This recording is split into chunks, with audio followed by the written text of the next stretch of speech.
Bonjour, je m'appelle Nancy Mbatika, je suis auteure et animatrice d'ateliers Réminiscence et Écriture.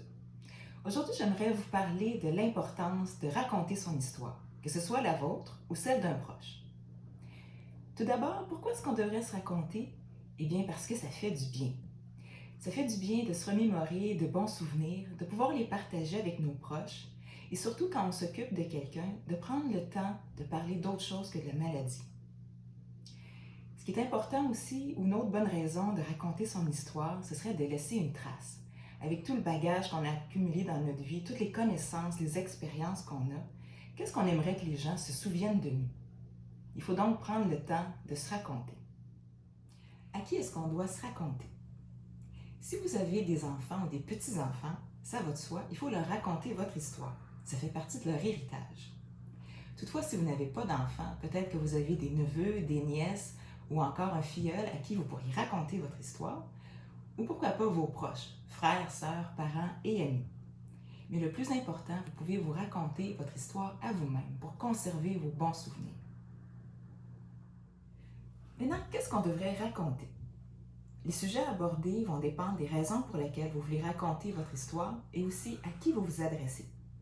Je vais quand même vous donner quelques suggestions. Vous pourriez faire la chronologie des grands événements de votre vie. À quel endroit vous êtes né, les écoles fréquentées, les emplois occupés. Est-ce que vous avez choisi de fonder une famille? Vous pourriez parler aussi de votre histoire familiale, que ce soit la généalogie ou des anecdotes qui seraient pertinentes à partager avec vos enfants et vos petits-enfants. Vous pourriez également parler d'événements historiques dont vous avez été témoin, que ce soit l'homme qui a marché sur la Lune ou encore le 11 septembre, et pourquoi pas parler de la pandémie de 2020. Maintenant, comment est-ce qu'on se raconte? Dépendamment des outils qu'on a à notre disposition ou si on est à l'aise avec les mots ou pas, il y a plusieurs façons de le faire. Premièrement, vous pourriez choisir d'utiliser l'art, que ce soit la photographie, la peinture, le dessin. On dit souvent qu'une image vaut 1000 mots.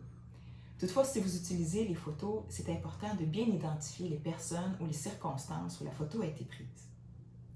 Vous pourriez raconter votre histoire tout simplement oralement, ne serait-ce qu'en interviewant un proche ou en l'enregistrant pendant que vous posez des questions. Vous pourriez aussi utiliser un outil qui s'appelle « Léguer votre histoire ». Il s'agit d'un jeu de cartes avec lesquels on peut aborder différents sujets. Par exemple, qui était votre meilleur ami d'enfance? Avez-vous de bons souvenirs? Ou encore, décrivez votre première résidence après avoir quitté la maison de vos parents. Si vous êtes à distance en raison du confinement, vous pourriez téléphoner à chaque jour à un proche et lui poser la question du jour.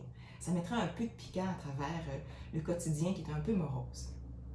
Si vous êtes à l'aise avec les mots que vous aimeriez raconter votre histoire de façon écrite, vous pouvez le faire à l'ordinateur ou sur des feuilles mobiles, ou encore utiliser un outil qui s'appelle « Votre histoire », soit chronique d'une femme en or ou chronique d'un homme en or. Il s'agit de livres de questions dans lesquels vous pouvez répondre directement. Donc, vous pouvez répondre directement aux questions, soit vous-même avec votre histoire, ou bien interviewer un proche en lui posant les questions puis en remplissant le livre pour cette personne-là.